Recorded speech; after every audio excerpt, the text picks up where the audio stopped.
to Sudan, to Minneapolis, things are really dark right now. And so I want everyone to just take a moment to think about the things that are weighing you down today. That could be a stressful job, or that could be the state of the world at large. I'm going to ask if we can take just a moment to kind of sit in silence and reflect on the things that are holding you down for just a little bit.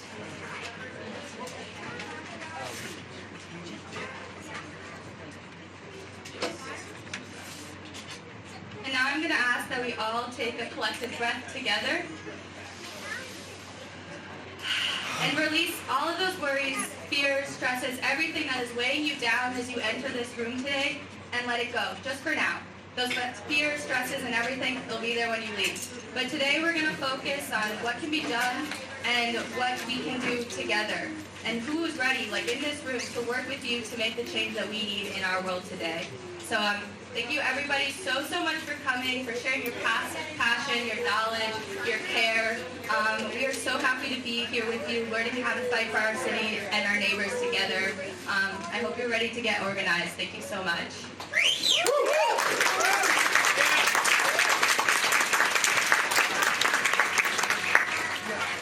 Thank you, Eleanor. Thank you, everybody, for being here. Thank you to all the amazing volunteers that are putting this meeting on. We still have a line in the hallway trying to get people in here.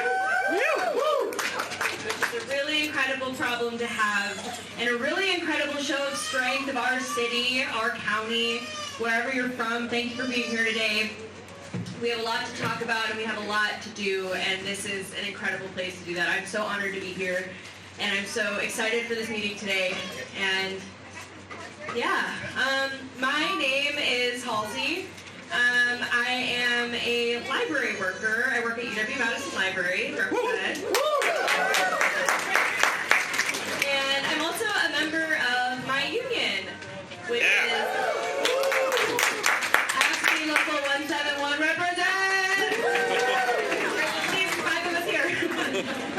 And I know many of you are here also with your unions, with your neighbors, with your coworkers, with your families, with your friends. But some of you might be here alone. And so I wanted us all to maybe take a moment to turn to the person next to you, especially if it's somebody you've never met before.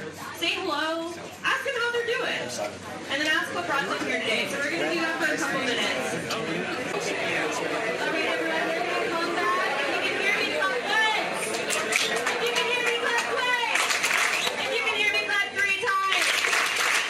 Thank you. Thank you all. Thank you to the teachers in this room who have inspired me my whole life and who have taught me that trick. Thank you. We will be hearing more from some teachers today. First, I do want to run through a little bit of what we're talking about today, give some context, and then I want to talk about why we're here today. Well, first of all, we're here, we're settling in, we're having a moment to come together as a community to talk about why we are here. Then we are going to hear from some people who have been doing this work, who are going to be doing this work. We're going to help you get involved in this work. We're going to talk about what it will look like to organize a general strike. Woo! Do it! And we're going to talk about what it's going to look like to organize to protect our communities around Madison and around Dane County.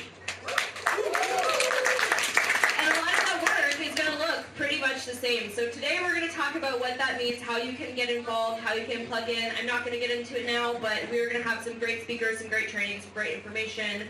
Then we are going to have a break, and we're going to go into some breakout groups for you to meet the very people in your neighborhood who you are going to be working with to protect your neighbors from ICE and to build a general strike.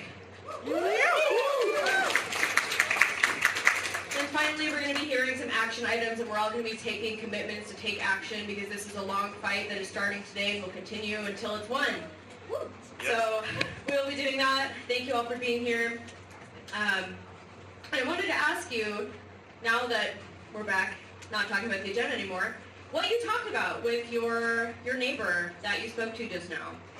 Does anybody want to share what brought them out today, what they're feeling? Yeah, we've got a hand in the back.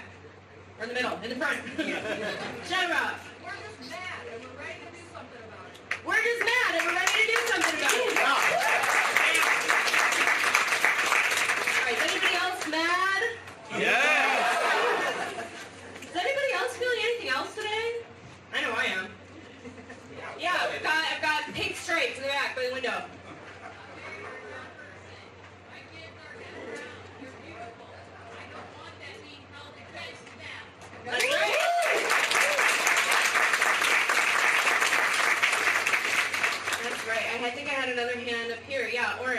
I'm scared.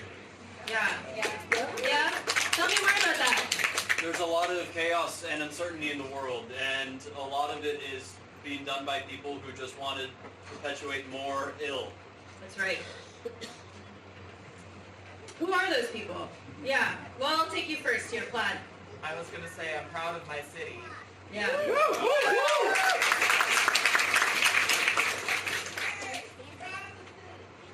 One more. We got. Is that Rosemary? Yeah. Shout him out. I'm feeling inspired. I'm really excited. If last Friday I want to show anything, is that it's us, people in the group, Minneapolis, who are making this shit happen. And we're going to take that serious too.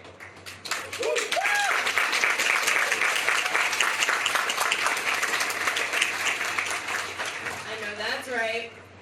I want to return to this question here too, right in the front. Who is scared today? I think every single hand in the room just went up. It's okay if you didn't put your hand up. I think you might be lying. But that's okay, because you know what I'm feeling right now? I'm feeling a whole lot of love. I'm feeling a whole lot of love, and I'm feeling a whole lot of solidarity. And today we're going to be talking a lot about that solidarity, and we're going to be talking about how to build it, and how to use it, and how to wield it, and how to win. But to win, we need to know who we're fighting. So this friend here in the front has mentioned that there are people that want us scared. Does anyone want to say who they think those people are? White nationalists. Okay, I heard white nationalists, I heard Nazis, I heard white supremacists, and I heard billionaires. That's a pretty good list. There's a lot of overlap. Oh, one more. The ruling class, all right. Christy Noem. We got Christy Noem here in the front. Who wants to say, "Oh, Christy Noem"? I heard oligarchs in the back. Any particular local oligarchs you want to shout out? Uline. Oh, we got Uline. We got Ron Johnson. Keep it coming. Keep it coming.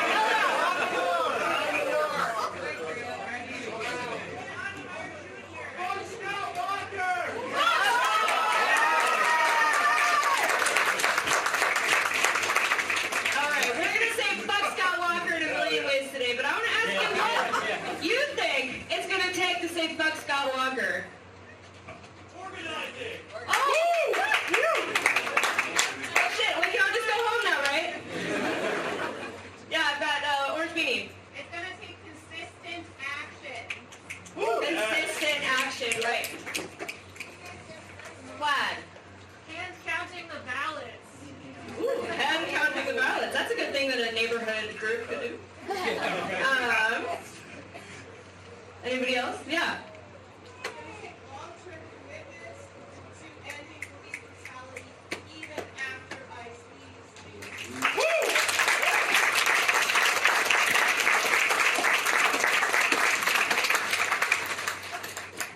That for sure is right. Well, I think we all know what needs to be done. Yeah, we've got a hand in the front here. You're good. Oh, okay. Well, anybody else want to shout anything out? Yeah, everyone does. Come on. We got Gray, and then we have Gray to the left. Independence from the Democratic Party. Independence from the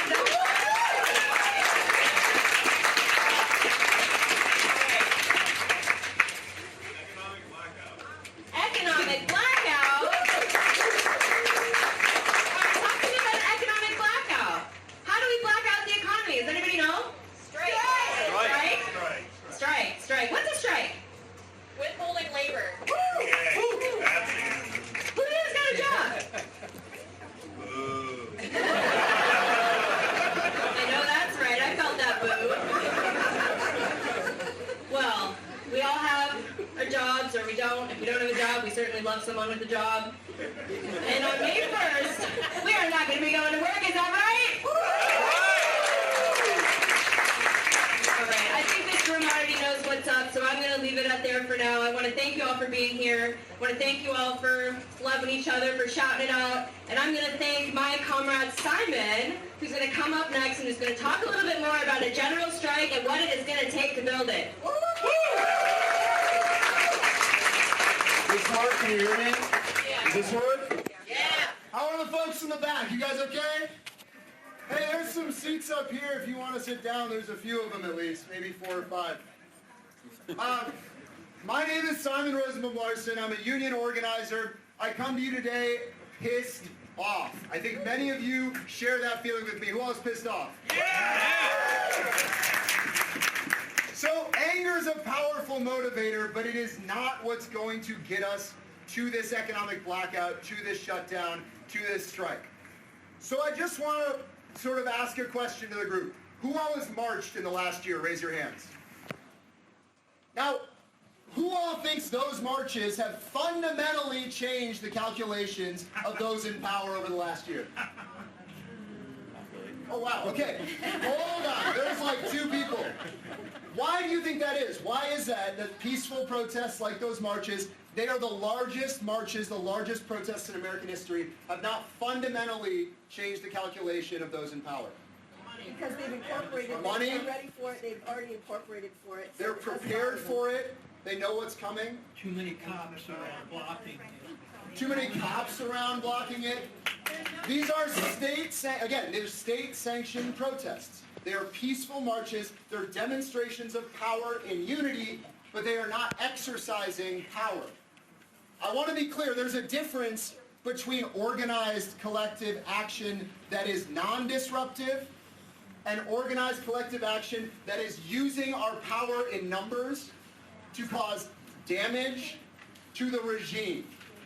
Okay? There's a fundamental difference here, and that difference is whether we can take out the pillars that they rely on for survival. What is the one thing that they have that we do not have? Money. Oh my God, you guys are amazing. Yeah, right. They have money. They have money. They have an economy that keeps growing despite the fact that working people are doing worse now than ever in my lifetime. Their stock market keeps ticking up and ticking up. Yeah. But we all know that is not what it feels like to be a working person in this country. That's right. We're getting stomped on by private equity firms and shareholders and billionaires who just keep seeing the profits go up. So how do we stand in the way of that? Stop buying things. Stop buying things. What else? Unionize. Stop working. No work, no school, no shopping. We shut it down.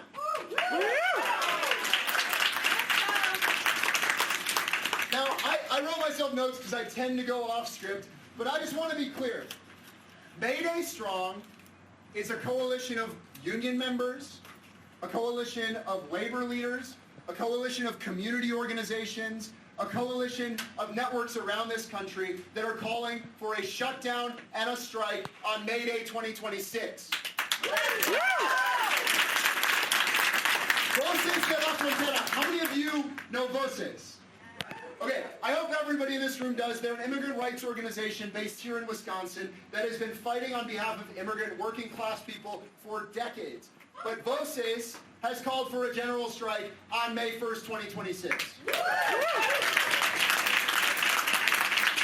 And this room is one of the first steps that we're going to take as a group to making that strike happen right here in Madison. That is what it's going to take to damage the regime, to damage the oligarchs, to take out some of the pillars that they rely on for support. So who's ready to strike on May 1st? Now I want to offer just a couple of examples of strikes throughout history that have taken out authoritarians. I spent years working in the international labor movement. I worked with working class people all around the world, and let me tell you, they know how to strike. We can learn from what they've done. How many of you in 2011 remember what happened in Egypt? I was a kid growing up here. I walked out of my middle school. I was at the Capitol with tens of thousands of people, and we kept hearing about Egypt. We kept hearing about working class people who had occupied Tahrir Square in Cairo, and then a general strike in that country that took out their dictator. Okay? In Serbia, in 2000, a general strike paralyzed the country. Hundreds of thousands of people marched into Belgrade. Nearly 1 million people by the end of the day were there demanding that their dictator step down. Yeah. It worked. Italy. You can name any country in the world nearly, and there's probably an example of a strike. Russia. Algeria. How the heck did that revolution happen? A general strike. Women, look, women are, we can get into how these strikes happen. There are logistics networks that were created to make sure that people were cared for and protected so that they could make it through a strike. Serbia, though, I want to use it as an example, because Serbia has exactly the same number of people as the state of Wisconsin. And they had 1 million people marching on the Capitol. Okay?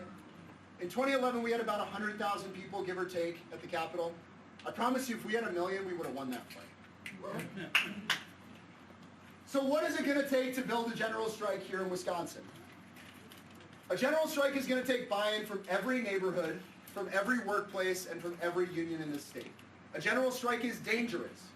A general strike is risky. A general strike will cause people to lose their jobs. It will cause people to face backlash from their bosses. It will cause a massive wave of retaliation against working people. It may even cause violence. But I'll tell you one thing, it's because it works that there's so much backlash. Yep. What is the thing that we have that they do not have? Power. Unity. Power, labor, unity. It's what's in this room today. Hundreds of people ready to march in the streets and take them down. We have numbers. We have numbers. General strikes are not called by a group like VOCES or a group like Mayday Strong. They're built. And they're going to be built in your communities by getting organized. What does that mean? People will yap at you all the time. Get organized, get organized, get organized. What does it mean? It means a few different things. The first thing it means is solidarity. It means knowing your neighbors. It means creating a group chat with the folks in your neighborhood so you can share information. It means having a neighborhood meeting and talking about these issues there. It means knocking on some people's doors that you've never talked to, showing them a strike card or a brochure or some information, talking through it with them, getting to know them. It means building relationships and getting out of your bubble. It means taking your headphones out on the bus and talking to people next to you. It also means logistics. Strikes mean building networks of support and community that can take care of people. Our neighbors in Minneapolis have showed us over the last couple of weeks what that looks like. I was there in 2020 during the George Floyd protests, and I will tell you that is the most impressive operation of food distribution I have ever seen. And those networks are there today, making sure that every person is fed, every person is clothed, and that everyone knows when the economy is shutting down there, when the protests are happening. And we need to build those same things here in Madison, and we're going to do that today. It takes planning. We're building a Madison Area General Strike Committee. We're going to bring union members and leaders. We're going to bring community organizations. We're going to bring folks who are leaders inside their communities together to begin planning the logistics of what a strike is going to look like here. And it's going to take mass, and I mean mass participation. You have general strike cards sitting on your seats. How many of you can go grab your general strike card right now? I see a lot of these cards up in the audience. We need to sign these cards. We need to commit ourselves today to walking out on May 1st. How many of you are ready to sign a general strike card today? At the end of this meeting, there's a little bucket in the back. You can put your strike cards in there. There will be more mass meetings. There will be a strike school that we're going to be hosting for folks in the Madison area to get trained up and ready to roll. We're going to be holding meetings across this city with your community organizations that you are building today or that you're already part of. We're going to be building this strike from the bottom up because we have about 3 months to do it. The last thing we're going to be doing is if you're in a union, you're going to be moving your union to support this strike. How many of you are in a union in this room? Yeah. Oh my God, this is awesome. The union participation rate, the union membership rate in this country is below 10% for the first time in my lifetime. But we're standing in a labor temple, a building built on behalf and for the working class of this city. And this general strike is going to rebuild that movement right here, and we need every union member to move it inside their unions, and we need every non-union person in this room to take it into your workplace. How many of you have a job? How many of you are ready to take this message to a couple of your trusted coworkers in your workplace? If you all do that today, we're going to win this thing. We're going to win this thing. But the only way we're going to win this thing is if you actually do what you say you're going to do today. And then if every single one of you in this room commits yourself for the next 3 months to building this strike wave and to making it ubiquitous across this city, that we are going to shut it down.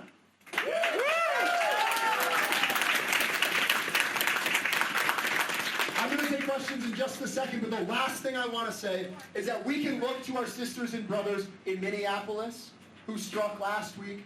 We can look to our sisters and brothers everywhere across the global south who have struck for their freedom, who have overthrown oppressive regimes, who have taken on fascist states just like the one we're living in and won.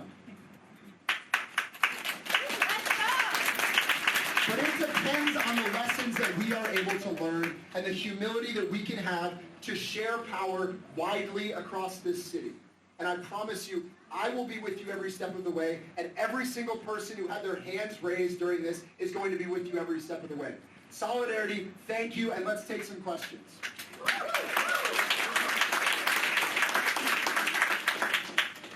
So it seems like just about every month or so, I see another call for a general strike. Anybody who's been on social media has seen one that was for yesterday. So we've got more lead time, obviously, to organize this one, but a general strike isn't one in 24 hours. I see that this is being called for May 1st. Is the org that's organizing this planning on carrying this out as long as it takes? That depends on the community, right? We're not going to be able to strike for more than one day if we're not organized to strike for more than one day. But if we are organized to strike for more than one day, I promise you we can carry that strike through. It will depend on what happens in the next 3 months, whether that strike goes beyond one day. Okay? I'm not going to tell you that a national org is going to save you. If the AFL-CIO endorses this strike, and it's likely that there's a good chance that the National Education Association, the largest union in America, is part of May Day Strong. And they're endorsing this shutdown. CWA, a massive union, is endorsing this shutdown. But I promise you, they're not going to be the ones to organize it here. And so what happens in this room and with the networks that we build in the community will define whether we can carry out a strike that's one day or we can carry out a strike that is indefinite until our demands are met. That's the power of a strike if we're able to do that.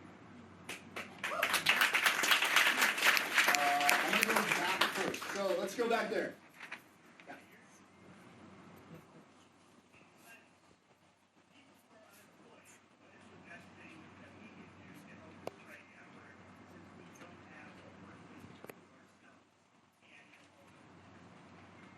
So if you're unemployed, if you're not able to work for any reason, you should go organize in your community. Look, this is not a workplace-to-workplace strike. This is going to be a community strike. So go knock on your neighbors' doors. That's the best thing I can do. Go join and build one of these neighborhood groups that we're going to be doing today. Way in the back.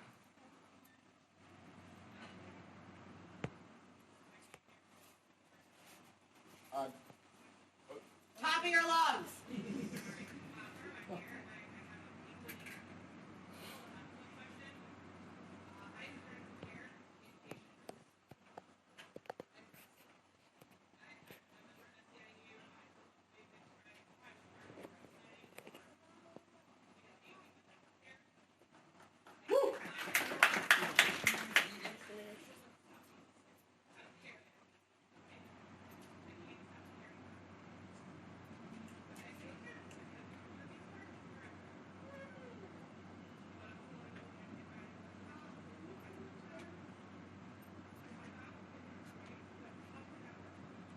So in the past with general strikes, mostly emergency care has stayed open. Sorry, can you repeat the question? I'm sorry. The question was about emergency care. She's a critical care nurse. Thank you, sister, and thank you for your organizing. In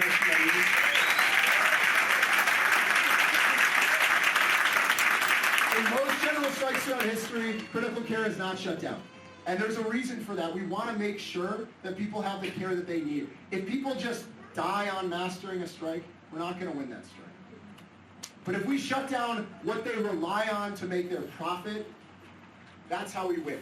So, look, I don't want anybody to feel guilty if they're a critical care nurse for taking care of people during a general strike. That is not the kind of strike, and working people like yourself will decide.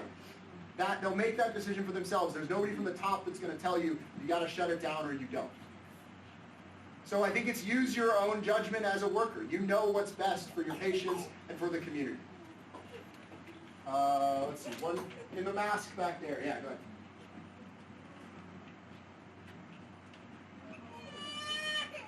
Oh, I've got it.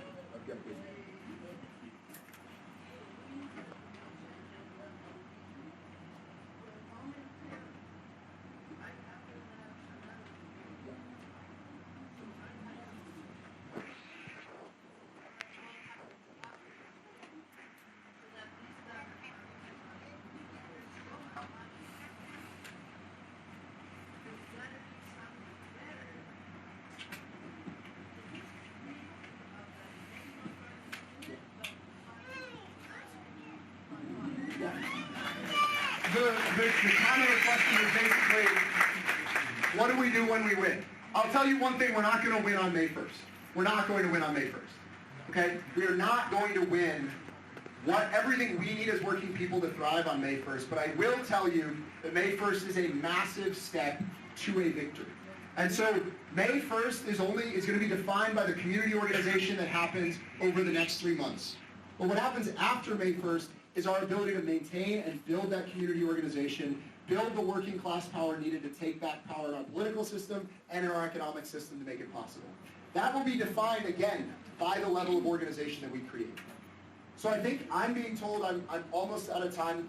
How many? Can I take one more question, a couple more questions? I am at time, unfortunately. I'm going to go to right here. What are the specific demands of the strike? Yeah. What are the specific demands of the strike? That is not for me to tell you. That's for our community to build over the next few months, but I promise you one of them is ICE out. ICE out! ICE out! ICE out! ICE out! ICE out! ICE out! ICE out! ICE out! But that's not all the demands. That's not what it's going to end up as. We're going to build these demands as community. We're going to build these demands over the next 3 months, and we're going to fight like hell to make it possible. Thank you. Thank you. Thank you.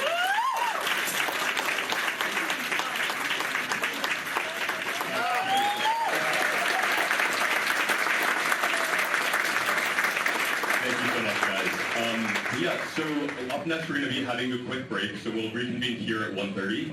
But just to, as we all talked about, trying to get a sense of who our neighbors are and how can we organize effectively. So we'll just organize by groups across different rooms here. So in the middle here, we'll be putting these dividers up that you see on the wall. In the middle, we'll have people who live on the east side. Downstairs in room 109, we'll have folks who live in the Isthmus. In room 227 to the right when you exit here, we'll have folks who live on the north side. And then on this closer side to me, we'll have people who live on the near west side and the south side. And on the far side, we'll have people who live on the far west side. I know that's a lot, so if you guys don't know where you're going, totally raise your hands, come up to me, we'll identify where those... Yeah, of course. So the middle section here will be folks who live on the east side. The side closest to me will be the people who live on the near west side and the south side. On the far end of the room, we have people who live on the far west side.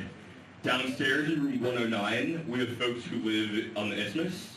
And in room 227 to the right when you leave this room, we'll have folks who live on the north side. And again, during the break, we'll come back here at 1:30, so we'll have time to identify where those are. You can talk to a facilitator, anyone who's wearing DSA merch shirt. If you have questions, ask anybody. They'll direct you to one of us. Surrounding suburbs, Sun Prairie. Surrounding suburbs will generally, so Sun Prairie will put on the east side, and on the west side, like generally, if you're on the suburbs, whichever direction your suburb is in, we'll try to organize you there. I have a question back there, Aiden? Yeah, so in near west side, we're identifying as from the Isthmus to Midvale, and then anything west of Midvale will be far west side. So we'll see you all back here at 1:30. We'll be in smaller groups until 2:30. But yeah, there's back to the bathroom. We have educational materials in back as well as snacks. But yeah, chat with your neighbors. Yeah, sorry. Yeah, back here at 1:30. Thank you guys. So we're going to talk a little bit about some security risks and like knowing your own personal risk when we're doing this work. It's super important. So here we go. Hello. Bye. So I'm guessing that the vast majority, if not all, of what we talked about here today is all perfectly legal stuff. But we all know that doesn't mean that we are safe. We all know about the murders in Minneapolis, but there is also a higher risk of arrest or detention for protesters, anyone ICE views as obstructing or just feels like detaining.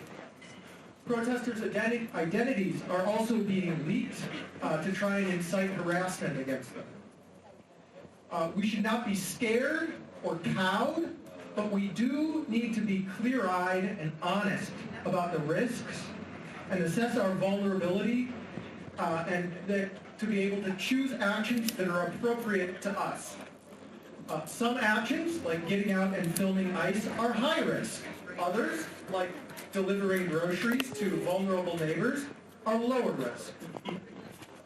Some identities, as we know, carry much higher risk. The black and brown folks here do not need me to tell them that they face higher risks. Women and femme-presenting people, visibly disabled people, face higher risks as well. ICE agents tend to be violent misogynists, and they target those they perceive as vulnerable. The risk does not just come from ICE or other DHS and federal agents either. Local police have proven their willingness to collaborate with ICE and have never been friendly to protesters on the left. Shame. If you've got an image of a friendly local cop as opposed to the brutal ICE agent, I'm afraid you are going to be disillusioned of that. We want to avoid and take security precautions for all cops and officers. We should think before we take these actions. How would a criminal having a criminal record for protesting impact you? Do you have a record already? How might a doxing impact you if your identity is released? You should also think about what being detained would mean. Jail is not pleasant, to say the least. It is mentally and physically traumatic. How well are you prepared to handle that? Do you have medication that you take regularly? Don't expect to get it. What other health concerns do you might have? Don't expect them to be addressed. And what happens on the outside if you wind up detained for a week? Do you have dependents, children, a dog, a plant that needs to be watered? What would happen at your job? You might miss rent. You'll definitely miss class. I don't want to give you excuses, especially for those of us who are more privileged. When we consider what level of risk we're willing to face, we need to remember the risk that our friends and neighbors face just for existing. But I also don't mean to push you into going out and taking risks that you don't need or can't afford to. We should remember that the back of the line work, the logistical work, is just as, if not more important than the folks that we see on the front line following and filming ICE.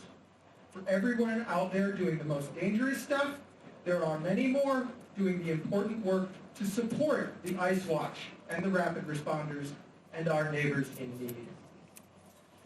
The other reason to consider these questions is to have the ability to make a plan.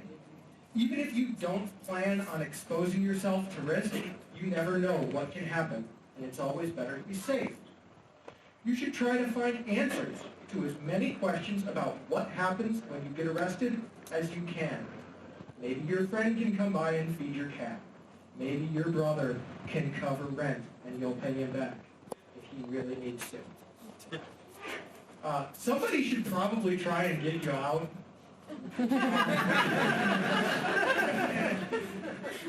Think about who you might call first. Your lawyer is a great choice if you have one. But it could be a spouse, a parent, a friend, someone you trust. Talk to that person. Run down what they should do if you're arrested, who they should call, in what order. Again, lawyer first is a great choice. Make a phone tree. Talk to the people on that. Have your plans written down so that people can follow them. You might consider having someone in the Signal chat who pays attention. And when somebody says, I've gone out, they pay attention and they make sure that that person comes back. And if you don't say, I'm back safe, they will try to find out what happened to you, and then a trusted person can call the person at the top of your phone tree and start instituting that plan.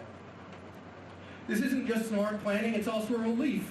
It can allow us to climb higher on the risk ladder if we need to, because there's less uncertainty about what will happen. You should also know your rights. It's useful for more than just counting how many they'll violate. But you can do that too. People who know their rights are less vulnerable to being intimidated and bullied. They are a bigger pain for officers. It does happen that people successfully assert their rights. ICE are bullies who target the vulnerable, and standing up to them can make them back down. It doesn't always, but that's why we plan for the worst. It also makes things a lot easier for your lawyer if you know and assert your rights. Tomorrow, in this same place right here, there's going to be a community action fair. It's where I got this cool shirt.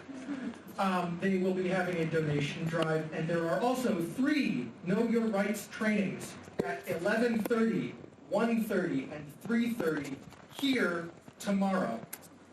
There will undoubtedly be more trainings in the future. Know Your Rights trainings, otherwise. Plenty of verifier trainings and the like. Those will all get posted to the Action Alerts Signal.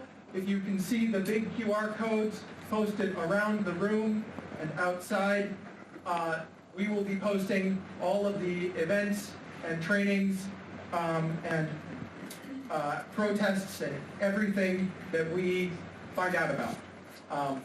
If you're not signed up for that, those QR codes.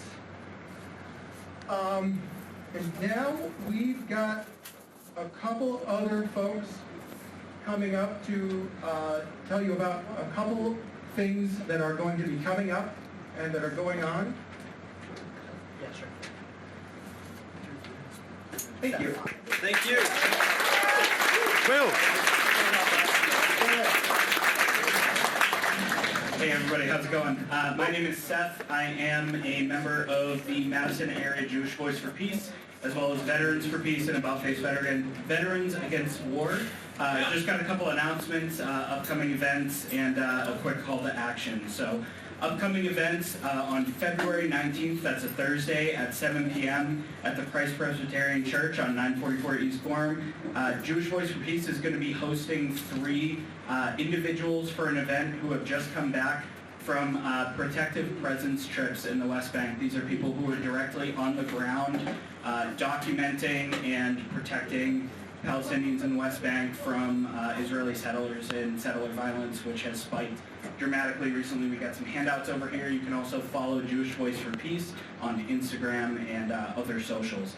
The other call to action I have is about a bill that is currently being rammed through the Assembly and the Senate. This is AB 446 and SB 445. What these are a dangerous conflation of anti-Zionism and anti-Israel speech with anti-Semitism. This could potentially lead to hate crime charges if somebody were arrested, say, at an ICE protest, chanting Free Palestine, or wearing a keffiyeh. Things that simple could be labeled as anti-Semitic and lead to hate crime charges were this bill to pass. Currently, the Senate and the Assembly are trying to pass these quickly and quietly through an executive session. So the call to action right now is to contact the governor's office directly email, phone call, message your representatives, and tell them that if this passes, he needs to veto it, all right? That's what I got. Thank you.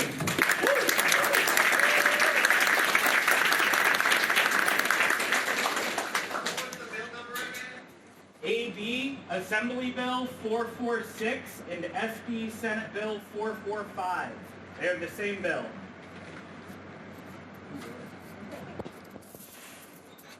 Hey all, I'm not going to take too much of your time. My name is Giselle. I am one of the co-presidents of the TAA. How many members do we have in the crowd? Okay, we got people. I just wanted to let you know, if you work on UW's campus in any capacity at all, if you're an undergraduate, if you're a graduate student, faculty, staff, whatever, if you work in any capacity at UW, TAA and the United Faculty and Academic Staff Union are co-hosting a Know Your Rights training specifically meant for campus workers. We're going to be doing the same kinds of things that we did today, except in the context of protecting our coworkers, because we have to make that work happen, or else it's not going to happen.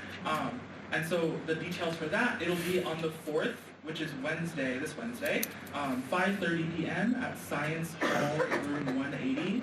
I'll say that again, February 4th, which is Wednesday, 5:30 p.m. It'll be at Science Hall 180, which is like right at the bottom of Basket Hill. Yeah, love to see some of you there.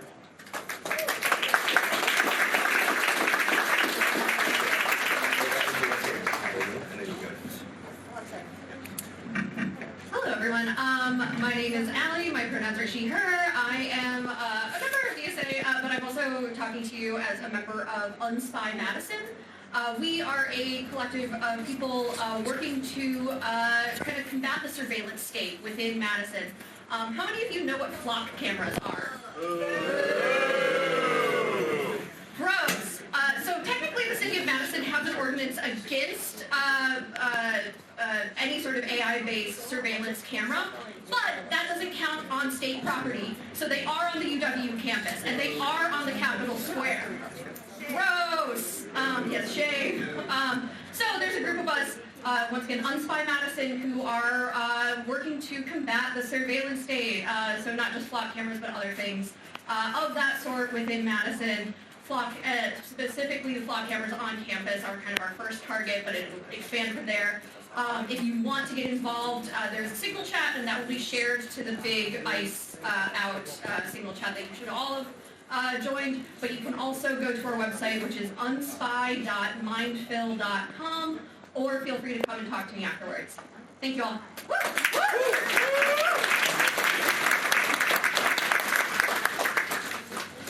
Hey folks, you know me, I'm Simon, he, him pronouns. 3 small announcements. So the first is your general strike cards. There's a box in the back corner on the table there where you can drop your strike cards in there. Again, we're collecting those because it's basically a commitment saying you're going to walk out on May 1st, and we need to build that at scale. There's also a virtual strike card that will be shared to your email and a follow-up. You can share that in your networks, share that in your new neighborhood signal chats, all that kind of stuff. We are also starting a general strike fund. Now this is 100% of these funds are going to be used to organize for a May Day general strike. That link will be shared both in the signal chat, if you haven't joined already, there are QR codes there, and to your emails in the follow-up to the event. The last announcement is the Madison Organizing Institute. We're doing an intensive organizing training. It's a 12-week, meet every Thursday night for 2 hours, training to organize your workplace. This is starting on February 19th here at the Labor Temple. If you want to sign up, again, there's going to be information in the follow-up email. You can also go to bit.ly/MadisonOI. bit.ly/MadisonOI. Thank you all.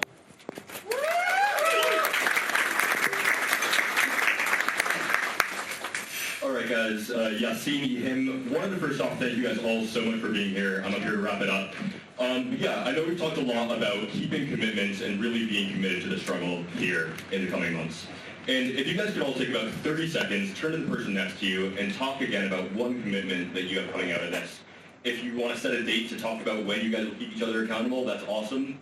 Yeah, just debrief for a moment with someone next to you.